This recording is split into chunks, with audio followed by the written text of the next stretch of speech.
Do you throw litters in railway station, bus stand, on roads, streets? Don't lie. Next time think twice before you litter, spit or commit any other act of nuisance, because you may end up paying fines for these. Well, don't worry, my friends. Jokes apart. You know what? As soon as passengers start getting off the train, rag pickers jump in and start scrounging for waste materials and leftovers, like samosas, biscuits, plastics bottle, wraps, and so on. I'm sure you all have witnessed. Honestly speaking, a lot of garbage from all the places, even from residential areas, dump into the dump yard. Rag pickers sustain themselves by collecting, sorting, and segregating waste without any job security, salary, or dignity. It isn't an easy task. Rag pickers collect recyclables from the dump yard. Not just that, they are regularly exposed to cuts, infections, respiratory diseases, and tuberculosis, apart from poverty, humiliations, harassment, and sexual abuse on the streets, as independent investigations found. Hello friends, Yasmin here from My Education My Power, and today we'll discuss a very heart-touching real-life story, Lost Spring, Part 1. Sometimes I find a rupee in garbage. From the book Flamingo Class 12. The topic Lost Spring has divided into two parts, and today in this video we'll talk on the first part. The entire text will be appearing on the screen with meanings of all the difficult words. Let's get started. Let's know some interesting fact about the author. Anis Jung is an Indian female author, journalist and columnist who writes for major newspapers in India and also in abroad. She was born in Rourkela and belongs to an aristocratic family in Hyderabad. Her father, Nawab Hoshiar Jung, who was a renowned scholar and poet, worked as a musahib to the last Nizam of Hyderabad state. And her mother and brother are also well-known Urdu poets. There is only one main character in the story, Sahib-e-Alam, a rag picker. Let's talk few things about the story. The story Lost Spring, written by Anis Jung, talks about the national shame of children being forced to live a life of poverty and exploitations. The main protagonist of the chapter, Sahib-e-Alam, don't live his childhood as he has to carry the burden of poverty and illiteracy. In this miserable story of exploitation, the author provides glimpses of fortitude and resilience. In part 1, Sometimes I Find a Rupee in the Garbage, here the writer Anis Jung is talking about a young boy named Sahib, who is a rag picker, and he and his parents have left their own land Dhaka, which is in Bangladesh, because of poverty and moved to Delhi to earn for their livelihood. Writer knows him very well and was found that Sahib was searching for gold in the garbage dumps. Now here in the paragraph the phrases scrounging for gold has a tinge of irony. As we know, no one searches gold in the garbage dumps, but still Sahib shuffled it so minutely as if he will get something as precious as gold from it. Here gold refers to something like shelter, clothes and food. This is all one need. Sahib replies to the writer that he has nothing else to do other than rag picking. The writer suggests that he should go to school, though she realizes that her advice is meaningless for the poor boy. Then Sahib replies that there are no schools in the area where he lives. He also assures her that he will go to school when one is built near his house. The writer asks him jokingly that if she opened a school, would he attend it? Sahib says that he would definitely join the school, and after a few days he runs up to her to ask whether her school is ready. The writer replied that it takes a lot of time to build a school. Then she felt ashamed at making false promises to him. She realized that Sahib was surrounded by such false promises made by everyone around him. After a few days the writer asked his name. He replied Sahib-e-Alam.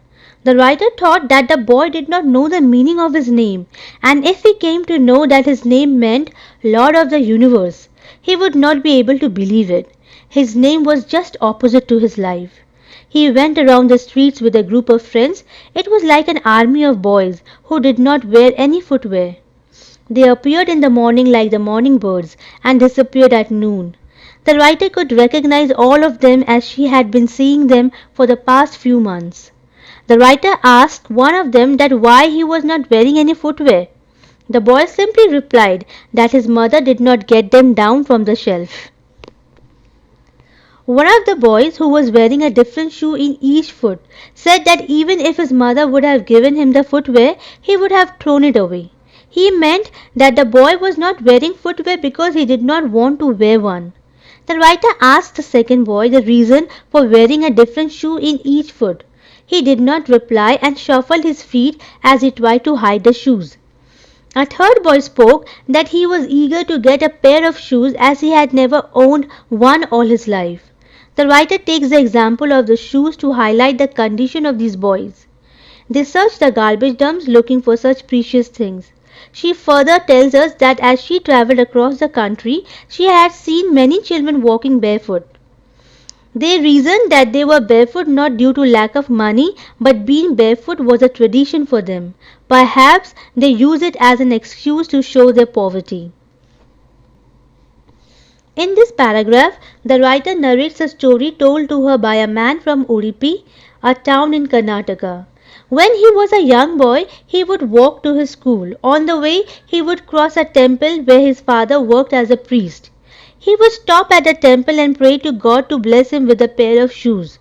After 30 years, the writer visited the town and the temple. Now the place was nearly empty. The new priest lived in the backyard of the temple. Plastic chairs in red and white color were kept there. A young boy was running around. He was wearing grey-colored school uniform, socks and shoes. He had a school bag hung on his shoulder. He threw it on the bed and ran away.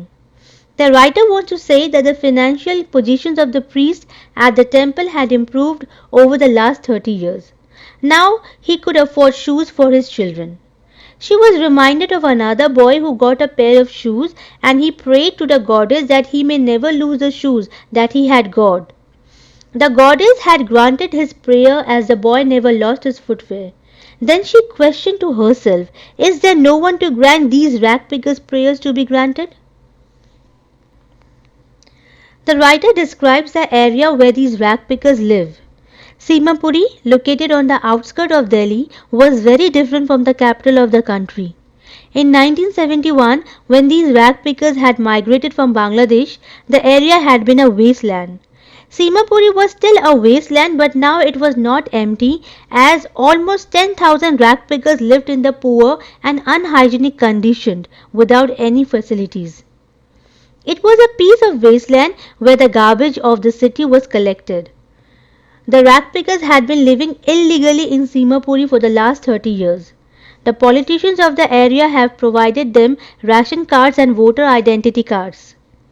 They got grocery for the family through these ration cards, and in return they cast their votes to the politician who had helped them. A group of women who were wearing torn saris replied to the writer that if they were able to satisfy the hunger of their families and sleep well at night, they were happier to live in Simapuri than their fields in Dhaka, which were ruined by storm. Their children kept on growing there, and gradually they also started helping their parents in seeking means of survival. For the rag pickers, the garbage was as precious as gold. Sahib was happy to say that sometime he found a 10 rupee note in the dump. As one often finds even a silver coin in the garbage dump, he kept on searching, hoping to find more. For the children, the garbage dump was a surprise with excitement, while for their parents it was a means survival by providing the basics, food, clothing and shelter. One fine winter morning, the writer saw Sahib standing by the fence of a club. He was watching a tennis game being played by two young men. Sahib liked the game but could not play it.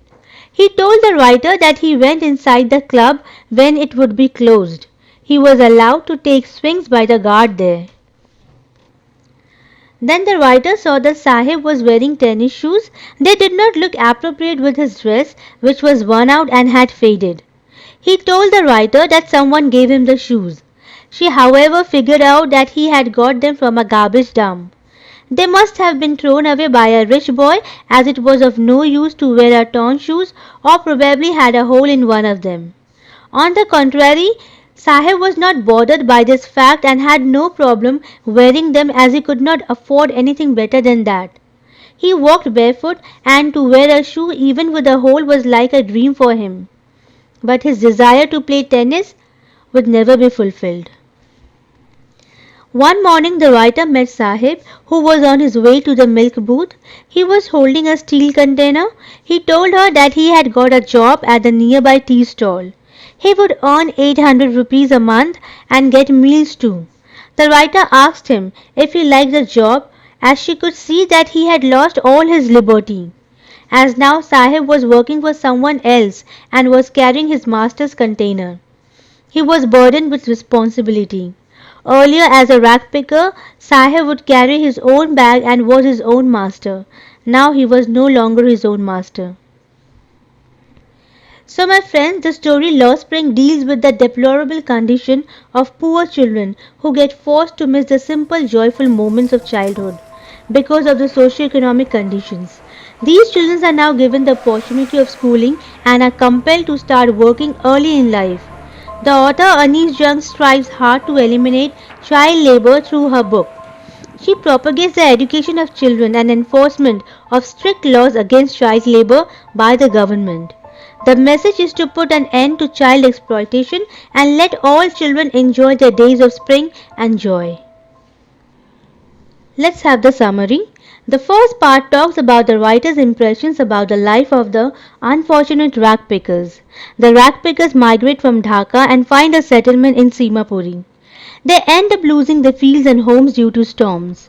Then they come to the big city to find a living but are poor. The author then watches Sahib, the rag picker, every morning who is always scrounging for gold in her neighborhood. Garbage is actually the means of survival for the elders and it is something wrapped in wonder for the children. Sometimes the children find a coin or two from it. Even these kids have desires and ambitions, but they have no clue about how to achieve them. There are many things that are unreachable to them.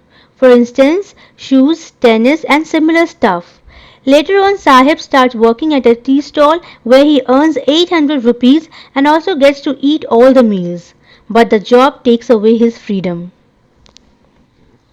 So friends, this is all for today. I'll see you again with the second part of the story and get the link of the second one from the description box. Till then, take a good care of yourself. Bye for now.